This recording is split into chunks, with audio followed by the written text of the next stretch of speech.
अस्सलाम वालेकुम viewers guys, आज का हमारा टॉपिक है difference between modernism and post modernism. Modernism start हुई लेट 19th सेंचुरी से अर्ली 19th सेंचुरी में, बट पोस्ट मॉडर्निज़म स्टार्ट हुई मिड 20th सेंचुरी में। मॉडर्निज़म इन्फ्लुएंस्ड होती है फर्स्ट वर्ल्ड वार से, जबकि post modernism second world war से इन्फ्लुएंस हुई।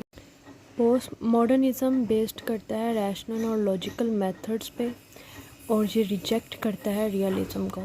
और पोस्ट मॉडर्निज़म बेस्ड करता है अनसाइंटिफिक और इरेशनल प्रोसेस पे, और ये रिजेक्ट करता है लॉजिकल मेथड्स को। मॉडर्निज़म प्रोज और पोइट्री के कन्वेंशनल स्टाइल को रिजेक्ट करता है। पोस्ट मॉडर्निज़म कन्वेंशनल स्टाइल के मिक्सचर को बहुत ही दिलचस्पी के साथ यूज़ करता है।